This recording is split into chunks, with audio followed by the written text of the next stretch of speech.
Hello नमस्कार student, welcome to innovation study channel. आप सभी का यहाँ पे स्वागत करते हैं। जैसा कि आप सभी को पता है कि हमारी डेली क्लास रहती है शाम को 5 बजे साइंस की।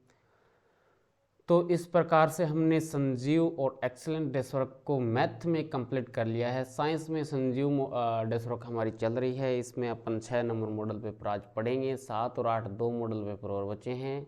इसके बाद में मैथ की आपकी जैसे मैं कहूँ तो एक तरीके से जो हार्ड चैप्टर हैं, जो विद्यार्थियों को हार्ड लगते हैं, उसके तौर तरीके से अपन उस पर क्लास रखेंगे आगे की। और एग्ज़ाम से पहले पहले एक बार मैथ का पुनः रिवीजन कर लेंगे। तो बस आपको क्लास देखनी है। आपकी क्लास लाइव कब होगी ये शेड्यूल आपको बता दिया जाएगा। और सारी क्लासों का इन्फॉर्मेशन है, जो भी इम्पोर्टेंट पर्सन हैं, जो भी आप मॉडल पेपर हैं, ये हमारे व्हाट्सअप नंबर पे डाले जाते हैं। और व्हाट्सअप नंबर अगर आप लिखना चाहते हैं नहीं है आपके पास में, तो ये हमारे व्हाट्सअप नंबर है 9887 और 93449। इससे आप जुड़ेंगे तो यहाँ से क्लास का लिंक सेंड कर दिया जाएगा। ठीक है, तो चलिएगा पहला प्रश्न आज की क्लास का करते हैं कि विशिष्ट प्लास्टिक जिस पर तेल और जल चिपकता नहीं है वह कौन सा है। तो रेयन है या पीवीसी है या मेलामाइन है या टेफ्लॉन है। तो इसका जो राइट आंसर हो जाएगा वही हो जाएगा टेफ्लॉन है। टेफ्लॉन एक विशिष्ट प्रकार का ऐसा प्लास्टिक है जिस पे न तो तेल चिपकता न जल चिपकता। तो Teflon option number D right हो जाएगा आपके पास में। प्रश्न संख्या नेक्स्ट पे चलते हैं, दूसरी पे।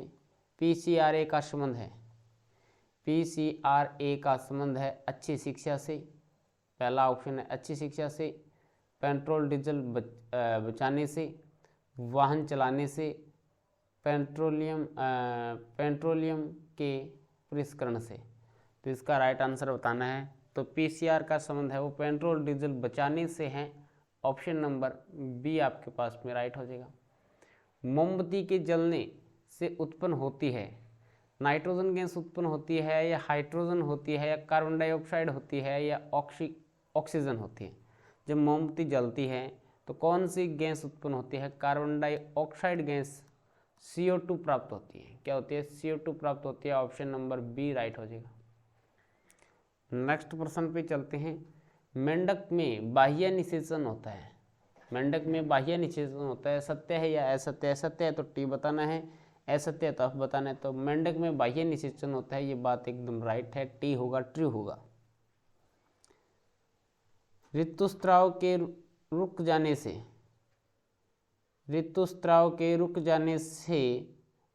रुक जाने को रजोदर्शन कहते हैं, ये बात गलत है। ऋतुस्राव के रुक जाने को रजोदर्शन नहीं कहते, इसलिए क्या हो जाएगा? ये फॉल्स हो जाएगा। त्वरित झंझा के परिणाम को रिक्टर पैमाने पर व्यक्त किया जाता है। त्वरित झंझा के परिणाम को रिक्टर पैमाने पर व्यक्त किया जाता है। प्रश्न संख्या 6 नहीं, रिक्टर पैमाने पे व्यक्त नहीं किया जाता, ये भी क्या हो जाएगा? असत्य हो जाएगा, यानी फॉल्स हो जाएगा। नेक्स्ट है अम्ल वर्षा के लिए उत्तरदायी 2 गैस का नाम बताना है। अम्ल वर्षा के लिए उत्तरदायी कोई 2 गैस के नाम बताने हैं। जैसा कि इसका जो राइट आंसर हो जाएगा वो ये इस प्रकार से हो जाएगा, सल्फर डाइऑक्साइड है और नाइट्रोजन ऑक्साइड है। प्रश्न संख्या 7 में सल्फर डाइऑक्साइड तथा नाइट्रोजन ऑक्साइड ये ऐसी 2 गैसें हैं जो कि क्या है? अम्ल वर्षा के लिए उत्तरदायी हैं। नेक्स्ट प्रश्न पे चलते हैं। 8 नंबर प्रश्न में हमें दे रखा है ऐसे 2 जंतुओं के नाम लिखिए जिसमें अलैंगिक जनन मुकुलन द्वारा होता है। ऐसे 2 ऐसे जंतुओं के नाम लिखिए जिनमें अलैंगिक जनन मुकुलन द्वारा होता है। जैसे कि मॉडल पेपर 8 आपको प्रश्न संख्या आपको 8 दिखाई दे रही है, इसका आंसर बताना है। तो हाइड्रा और ईस्ट है इसका राइट आंसर। ठीक है। प्रश्न संख्या 9, शरीर में होने वाले परिवर्तन के लिए उत्तरदायी अंतःस्रावी ग्रंथियों द्वारा स्रावित पदार्थ का क्या नाम है? तो पदार्थ का नाम है हार्मोन। 9 नंबर प्रश्न का राइट आंसर हो जाएगा हार्मोन। प्रश्न संख्या 10, भ्रंश क्षेत्र किन्हें कहते हैं? भ्रंश क्षेत्र किन्हें कहते हैं? तो इसका राइट आंसर हो जाएगा पृथ्वी की प्लेटों की सीमाओं पर भूकंप आने की संभावना अधिक होती है, इस क्षेत्र को क्या कहते हैं? भ्रंश क्षेत्र कहते हैं। पृथ्वी की प्लेटों की सीमाओं पर भूकंप आने की जो संभावना है वो 100% संभावना अधिक होती है, इसी क्षेत्र को क्या कहते हैं? भ्रंश क्षेत्र कहते हैं। नेक्स्ट है प्रश्न संख्या 11, किन्हीं दो तारामंडलों के नाम लिखिए। किन्हीं दो तारामंडलों के नाम बताने हैं। तो एक तो आपके पास में तारामंडल हो जाएगा सप्तऋषि, एक हो जाएगा ओरियन। एक तो सप्तऋषि हो जाएगा, एक है ओरियन। नेक्स्ट प्रश्न पे चलते हैं।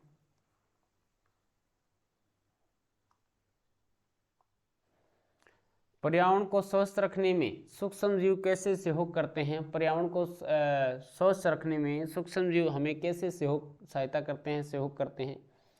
तो पर्यावरण को स्वस्थ रखने में कुछ सूक्ष्म जीवों का योगदान महत्वपूर्ण है।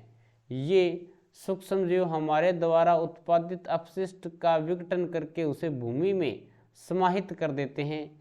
कार्बनिक अपशिष्ट जैसे सब्जियों के छिलके, जंतु अवशेष का अपघटन जीवाणुओं द्वारा किया जाता है।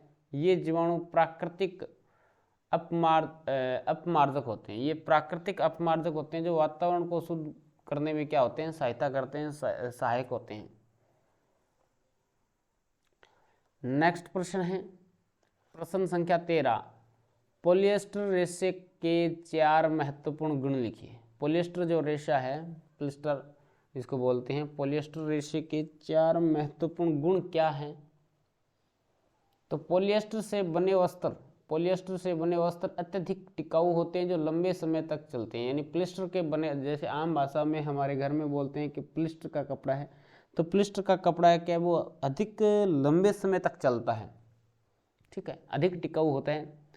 पॉलिएस्टर रेशे बहुत कम पानी सोखते हैं, इसलिए पॉलिएस्टर से बने कपड़े धोने के पश्चात जल्दी ही सूख जाते हैं। जैसे चिकने चिकने कपड़े देखे होंगे, और पॉलिएस्टर के कपड़े बहुत पतले भी होते हैं और चिकने होते हैं, क्योंकि इसमें क्या है, जो धागे होते हैं, इसके जो रेशे होते हैं वो क्या है, बहुत इसलिए पतले और चिकने होने के कारण क्या बहुत कम मात्रा में पानी सोखते हैं, और इसको धोना भी इजी होता है। धोने के बाद में जब सुखा देते हैं तो आधे घंटे 1 घंटे के बाद में क्या है, एकदम सूख जाते हैं। पॉलिएस्टर के रेशे स्थायी क्रीज बनाए रखते हैं। जैसे एक तो सूती कपड़ा होता है, एक पॉलिएस्टर का कपड़ा होता है। पॉलिएस्टर के कपड़े पे आपने, ये पॉलिएस्टर के कपड़े पे आपने प्रेस कर दी और जच के प्रेस कर दी, तो वो इसको 2-3 बार धो लो तो वो क्या है, उसकी क्रीज बनी रहती है। जबकि सूती कपड़ा होता है, उस पर आपने प्रेस कर दी, एक बार पहन लिया और पहनने के बाद में एक दो बार इधर बैठ गए और बैठ गए, इसके बाद में उसमें क्या है, सलवटें आ जाती हैं।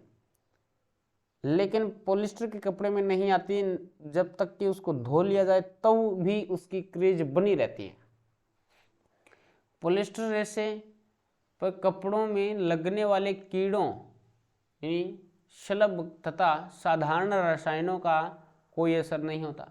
छोटे मोटे कीड़े और जो आम लगते हैं उस पर पॉलिएस्टर पे कोई असर नहीं पड़ता है इनका। ठीक है, ये भी स्थायी टिकाऊ बने रहते हैं। प्रश्न संख्या 14 पे चलते हैं। आपको मिलान करना है। यहाँ से नीचे आपको टेबल दे रखी है, समूह 1 को समूह 2 से मिलाना। जैसे कर्षण होता है तरल द्वारा लगाया गया, कर्षण नहीं होता, तरल द्वारा लगाया गया घर्षण होता है। इसमें एक बार चेक भी कर लेते हैं इसको, तो यह बात एकदम राइट है भी। जैसे तरल द्वारा लगाया गया बल क्या कहलाता है, कर्षण कहलाता है। तरल पदार्थ के द्वारा लगाया गया घर्षण बल क्या कहलाता है, कर्षण कहलाता है। तो पहले में सी आपके पास में राइट हो जाएगा।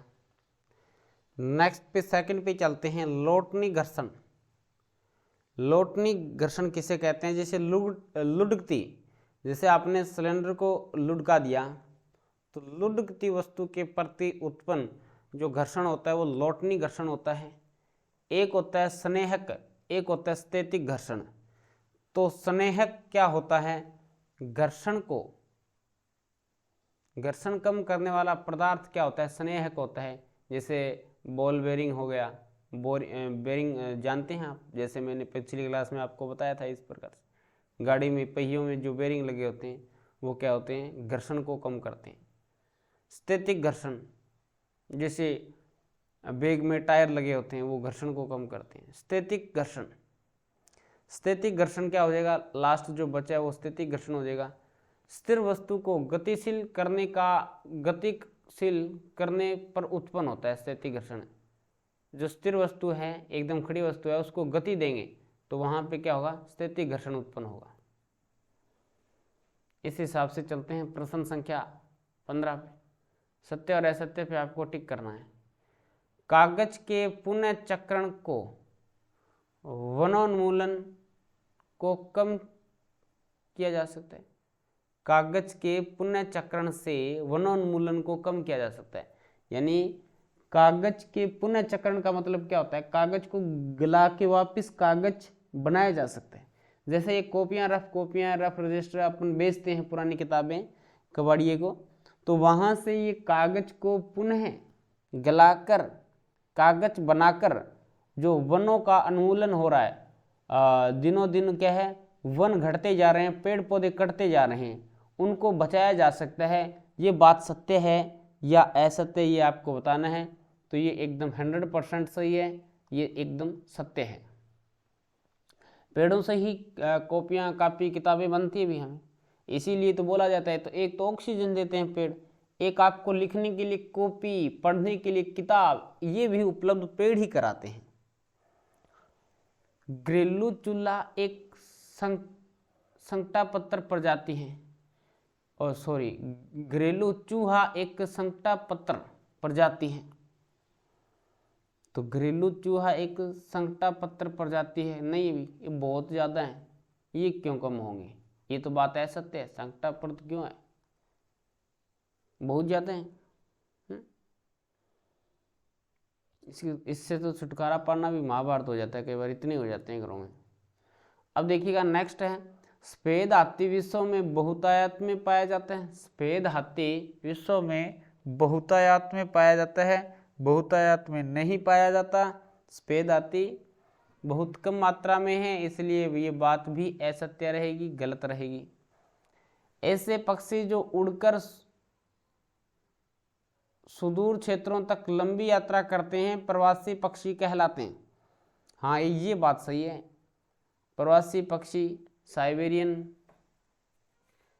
आते हैं ना हमारे देश में, तो ऐसे पक्षी जो उड़कर सुदूर क्षेत्रों तक लंबी यात्रा करते हैं प्रवासी पक्षी कहलाते हैं।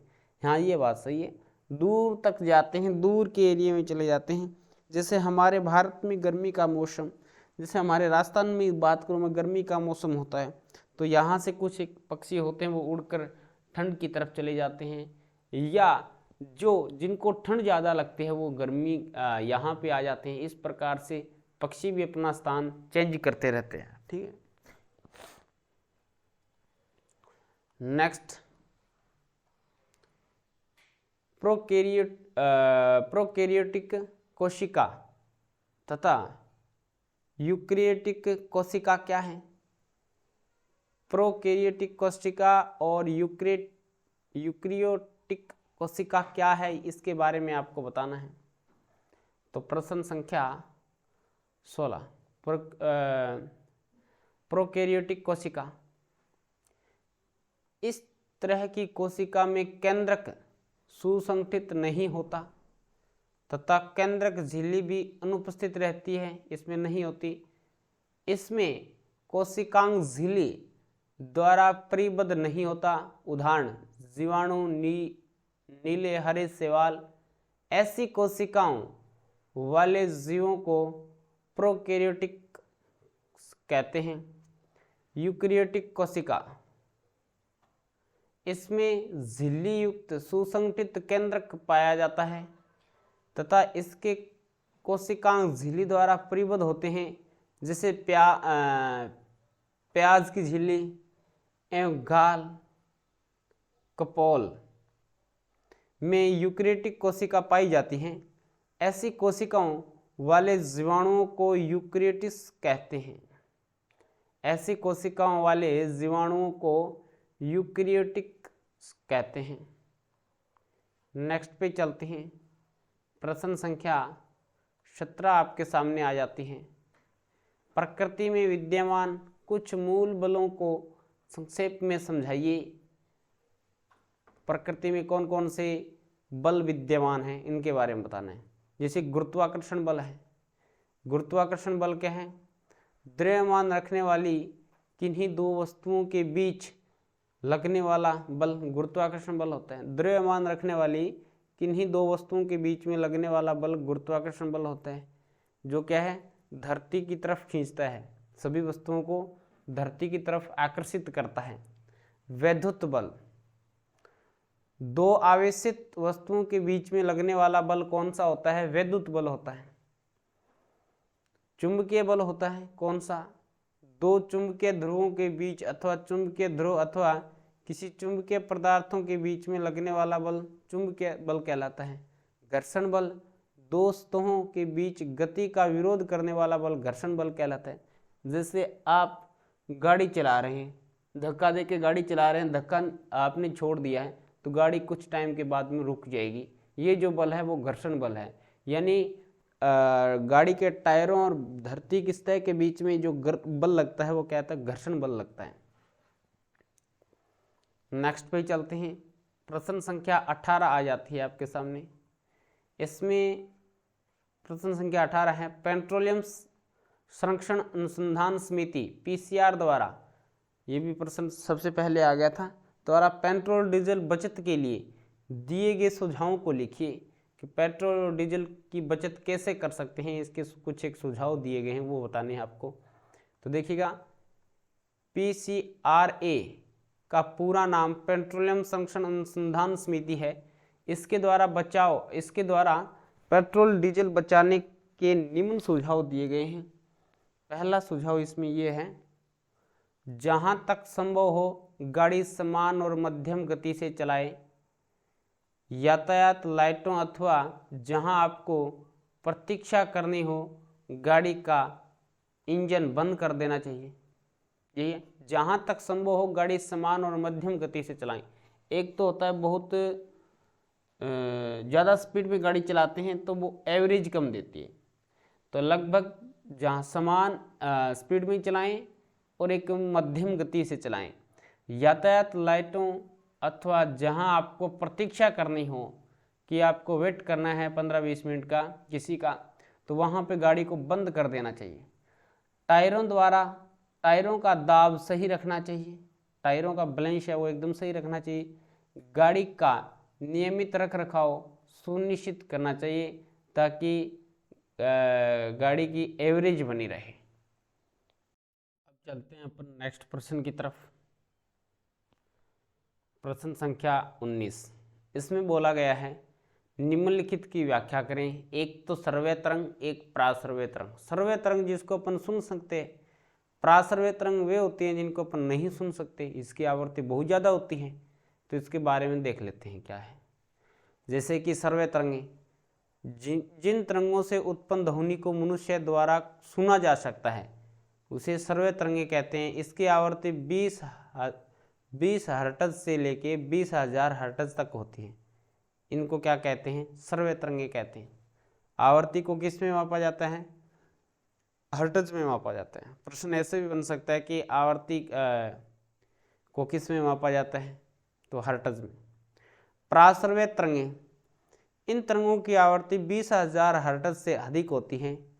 मनुष्य द्वारा प्रासर्वय तरंगें नहीं सुनाई या सुनी जा सकती। कुत्ता है, चमगादड़ है, प्रासर्वय तरंगें सुन सकते हैं, जबकि मानव नहीं सुन सकता क्योंकि इसकी आवृत्ति बहुत अधिक होती है, 20,000 हर्ट्ज से अधिक होती है। नेक्स्ट प्रश्न संख्या 20, विद्युत के सुचालक तथा विद्युत के हीन चालक से क्या समझते हैं, उदाहरण दीजिए। एक तो विद्युत का सुचालक है, एक विद्युत के हीन चालक से क्या समझते हैं, उदाहरण भी दीजिए। तो इसका राइट आंसर बन जाएगा आपके पास भी। जैसे वह पदार्थ जो अपने से होकर विद्युत धारा को प्रवाहित होने देता है वे विद्युत के सुचालक कहलाते हैं। यानी जिसके अंदर से विद्युत धारा प्रवाहित हो सकती है वह विद्युत का सुचालक कहलाता है। इसके विपरीत वह पदार्थ जो अपने से होकर विद्युत धारा को आसानी से प्रवाहित नहीं होने देते उसे विद्युत का हीन चालक कहते हैं। यानी जिसके अंदर से विद्युत धारा इजीली प्रवाहित नहीं हो सकती वो क्या कहलाते हैं, विद्युत के हीन चालक कहलाते हैं। कॉपर तथा एल्युमिनियम विद्युत के चालक कहते हैं, विद्युत का चालन करते हैं, जबकि रबड़, प्लास्टिक तथा लकड़ी विद्युत का चालन नहीं करते। इसे क्या कहते हैं, हीन चालक कहते हैं। क्या बोल सकते हैं इसको, कुचालक कहते हैं। प्रश्न संख्या नेक्स्ट 21, तारे तथा ग्रह में अंतर बताना है। तारे तथा ग्रह में आपको अंतर बताना है। तो तारे क्या हैं देख लेते हैं यहाँ से। तारों का अपना प्रकाश होता है, तारों का अपना प्रकाश होता है, ग्रहों का अपना प्रकाश नहीं होता। ग्रह इसलिए चमकते हैं कि वे सूर्य से प्राप्त प्रकाश को परावर्तित करते हैं। ग्रह का खुद का कोई लाइट नहीं होता, खुद का अपना प्रकाश नहीं होता, वह तो सूर्य से जो प्राप्त प्रकाश है उसको परावर्तित करते हैं। उस पर जब सूर्य का प्रकाश पड़ता है ना तो वो इनको क्या कर देते हैं, परावर्तित कर देते हैं, तब हमें ये चमकते हुए दिखाई देते हैं। जबकि तारों का खुद का प्रकाश होता है। तारों का आकार बहुत बड़ा होता है, वे पृथ्वी से अधिक दूरी पर होने के कारण छोटे लगते हैं, हमें छोटे छोटे दिखाई देते हैं। तारों की तुलना में ग्रह बहुत ही छोटे होते हैं। जो ग्रह होते हैं वो बहुत ही छोटे हैं तारों की बजाय, क्योंकि तारे बहुत बड़े होते हैं। तारे असंख्य हैं, तारों की कोई संख्या नहीं काउंट की जा सकती, कोई काउंटिंग नहीं है। जबकि ग्रह होते हैं वो मुख्य केवल 8 ग्रह हैं। ग्रहों की संख्या निश्चित है, 8 ग्रह हैं। तारे रात के समय टिमटिमाते हैं, जबकि ग्रह कभी नहीं टिमटिमाते। तारे रात के समय हमें टिमटिमाते हुए दिखाई देते हैं, जबकि ग्रह कभी नहीं टिमटिमाते दिखाई देते। ठीक है, चलते हैं नेक्स्ट प्रश्न की तरफ। प्रश्न संख्या 22, इसमें हमें दे रखा है 22 में यदि अथवा में है, कोई एक कर दें, लेकिन आपको दोनों यहाँ से पढ़ने हैं, जो इजी लगे वो करना है। यदि गेहूं को खरीफ ऋतु में उगाया जाए तो क्या होगा। भी गेहूं तो एक रबी की फसल है, जबकि ये बोल रहा है कि खरीफ ऋतु में उगाया जाए तो क्या होगा। खेत में लगातार फसल उगाने से मिट्टी पर क्या प्रभाव पड़ता है, व्याख्या कीजिए। तो बहुत बढ़िया प्रश्न है। यदि गेहूं को खरीफ ऋतु में उगाया जाता है, यदि गेहूं को खरीफ ऋतु में उगाया जाए तो वे नहीं उगेंगे, क्योंकि उन्हें उगने के लिए अत्यधिक जल की आवश्यकता नहीं होती। वर्षा ऋतु में जल की प्रचुरता में बीज नष्ट हो जाएंगे। यदि गेहूं को खरीफ ऋतु में उगाया जाए तो वे नहीं उगेंगे, क्योंकि उन्हें उगने के लिए अधिक जल की आवश्यकता नहीं होती, अधिक जल की आवश्यकता नहीं होती। वर्षा ऋतु में जल की प्रचुरता में बीज नष्ट हो जाएंगे। ठीक है, तो वर्षा ऋतु है उसमें जल की प्रचुरता में क्या है, वो बीज नष्ट हो जाएंगे। एक ये भी कह सकते हैं कि उसको उगने के लिए ठंडे मौसम की आवश्यकता होती है। जैसे अपन गेहूं को बीजते हैं तो उस टाइम क्या होता है, ठंडा मौसम होता है, मौसम में नमी होती है और धुंध भी आती है। इस कारण क्या है, खरीफ ऋतु में क्या है, वो सारा सिस्टम चेंज हो जाता है, ताती लू चलती है और गर्म हवा चलती है। इस कारण क्या गेहूं नहीं उग पाएगी। आगे दे रखा है, जैसा कि इसका सेकंड था, खेत में लगातार फसल उगाने से इसकी मिट्टी पे क्या असर पड़ेगा, तो खेत में लगातार फसलों को उगाने से मिट्टी में कुछ पोषक तत्वों की कमी आ जाती है। इससे मिट्टी की उर्वरता शक्ति होती है वो कम हो जाती है। इस क्षति को पूरा करने के लिए किसान खेत में खाद डालता है। अपर्याप्त खाद से पौधे कमज़ोर हो जाते हैं। जैसे कई बार ज़्यादा खाद डाल दी जाती है तो पौधे पीले पड़ने शुरू हो जाते हैं, यानी वो इसको ओढ़ नहीं पाते। ज़्यादा खाद भी नुकसानदायक और न खाद भी नुकसानदायक। तो यहाँ सबसे ज़्यादा जो खाद काम करती है वो जैविक खाद, जैसे गोबर की खाद है, ये सबसे बेटर रहती है। यूरिया से तो आजकल बहुत ज़्यादा रोग होने लग गए हैं। जैसे सबसे बड़ा रोग एक तरीके से देखा जाए तो कैंसर का रोग बहुत ज़्यादा मात्रा में फैल रहा है। तो इसका मतलब क्या है, खाने के खाद्य पदार्थों में यूरिया का सबसे ज़्यादा प्रयोग किया जा रहा है। वो इसलिए ही कैंसर की बीमारी सबसे ज़्यादा बढ़ रही है। नेक्स्ट प्रश्न पे चलते हैं। इसके अथवा में निम्न पर अपने शब्दों में एक एक पैराग्राफ लिखिए। निराई करना क्या है और थ्रेसिंग करना क्या है। निराई गुड़ाई और थ्रेसिंग करना, ये तो आम भाषा में समझ गए होंगे आप। ग्रामीण क्षेत्र के, ग्रामीण इलाके के विद्यार्थी हैं वो सारे समझ गए निराई क्या है और थ्रेसिंग क्या है। खेत में खरपतवार को हटाने को निराई कहते हैं। खेत में जो खरपतवार हैं, ये खोदी काटने को क्या कहते हैं, निराई कहते हैं। निराई खेतों में आवश्यक है क्योंकि खरपतवार जल, पोषक, जगह और प्रकाश की संपर्दा कर फसल की वृद्धि पर प्रभाव डालते हैं। ज़्यादा खरपतवार होगा तो फसल कमज़ोर होगी, और फसल कमज़ोर होगी तो आपको पता ही नुकसान होगा। निराई का कार्य खुरपी या हैरो की सहायता से करते हैं। पौधे में पुष्प एवं बीज बनने की प्रक्रिया से पहले खरपतवार पौधों को हाथ से जड़ सहित उखाड़कर अथवा भूमि के निकट से काट कर समय समय पर हटा दिया जाता है। यह कार्य खड़ी फसल वाले खेत में किया जाता है। फसल उगने से पहले खेत जोतने से खरपतवार भी उखड़ जाते हैं एवं हटाए जा सकते हैं, इसमें भी सहायता मिलती है। इससे खरपतवार पौधे टूटकर मर जाते हैं और मिट्टी में मिल जाते हैं। यह कार्य हैरो या पटेले, हैरो जान गए ना, ट्रैक्टर के पीछे जोड़ा जाता है, इसके सहायता से क्या है, निराई गुड़ाई की जाती है। ठीक, जिससे कि जो खरपतवार छोटे मोटे उग रहे होते हैं वो टूट जाते हैं और मिट्टी में मिल जाते हैं। इसे कहते हैं निराई। जबकि अब आ जाता है थ्रेसिंग। अब फसल पक गई, अब इसको थ्रेसिंग करना है। काटी गई फसल के बीजों अथवा दानों को भूसे से अलग किया जाता है। यह कार्य थ्रेसिंग कहलाता है। आजकल थ्रेसिंग भूसे से बीजों अथवा दोनों को अलग अलग करना का कार्य कंबाइन मशीन द्वारा किया जाता है। यह मशीन वास्तव में हार्वेस्टर और थ्रेसर का संयुक्त रूप होती है। छोटे खेत वाले किसान अनाज के दानों को फटक कर या विनोइंग कर, एक तरीके से इसको बोल सकते हैं, छोटे खेत वाले जो किसान होते हैं वो अनाज के दानों को फटक कर या विनोइंग अलग करते हैं।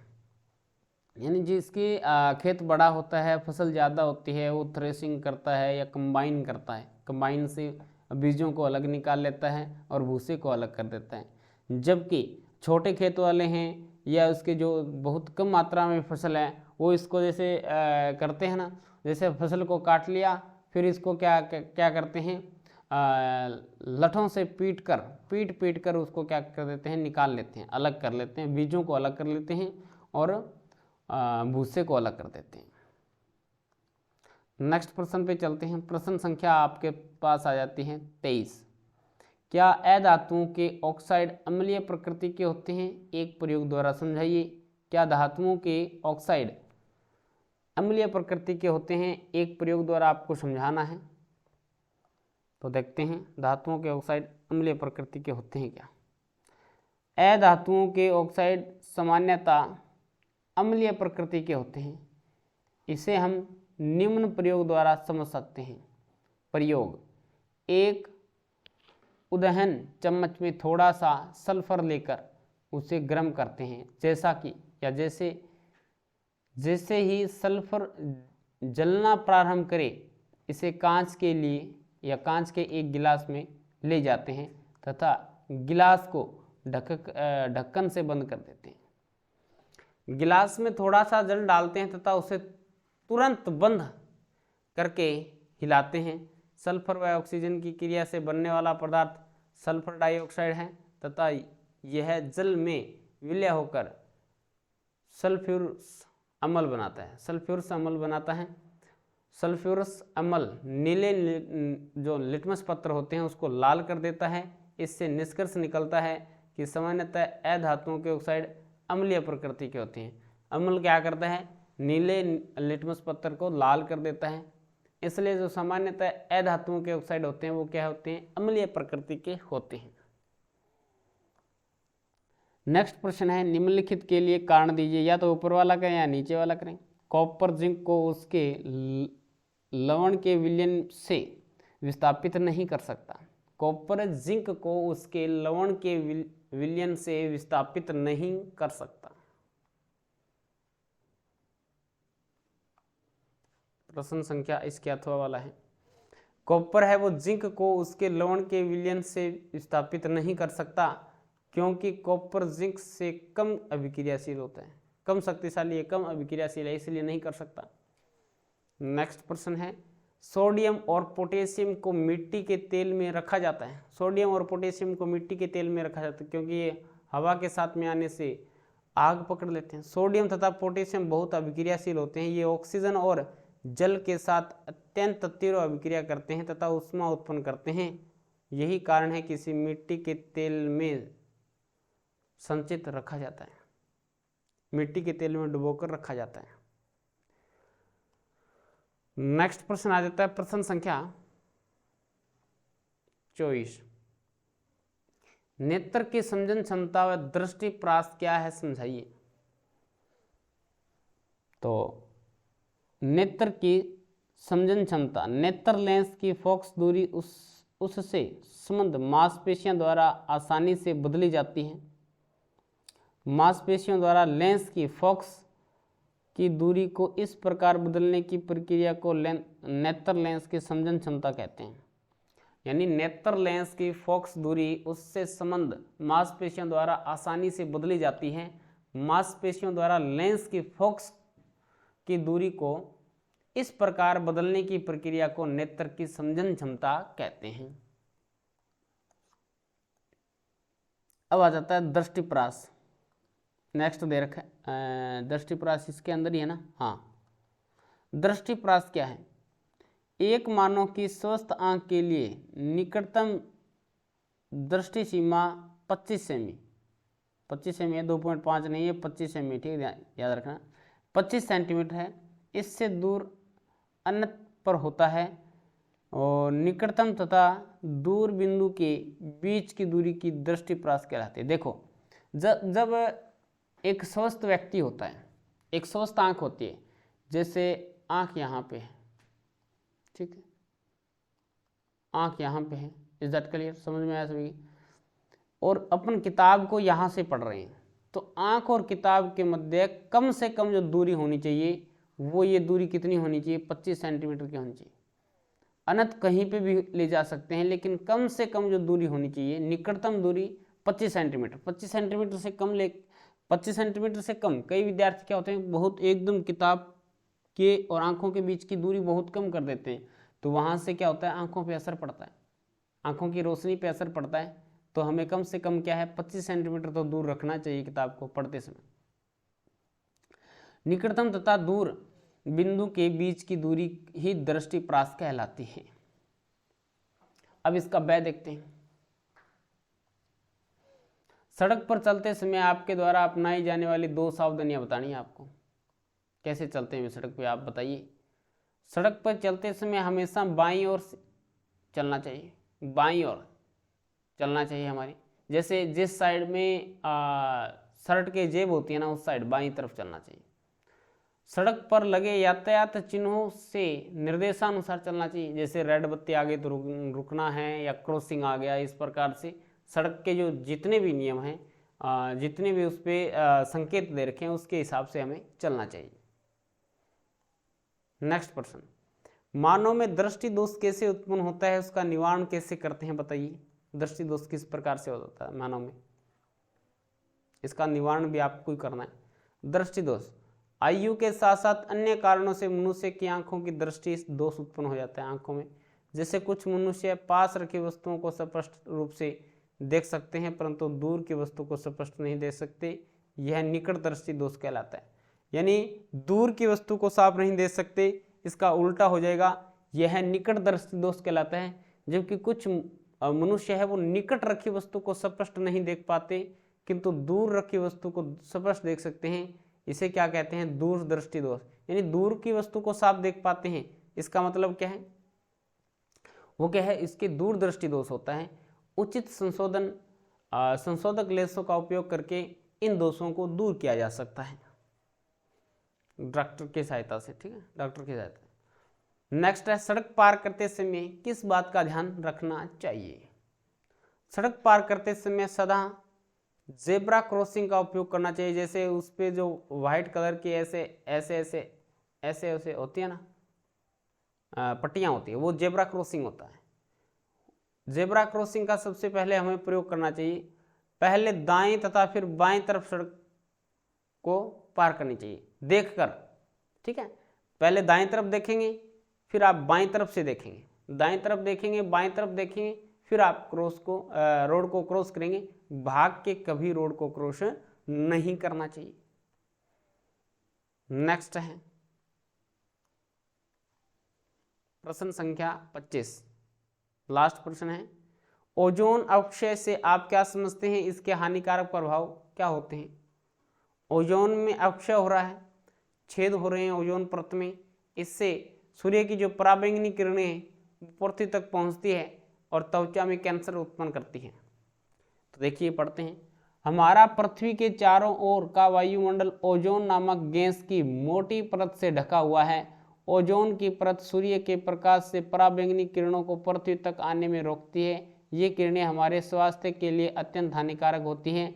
मानव द्वारा रेफ्रिजरेटर, अग्निशमन यंत्र तथा एरोसोल स्प्रे में उपयोग किए जाने वाले CFC क्लोरोफ्लोरोकार्बन के कारण ओजोन परत का ह्रास होता है।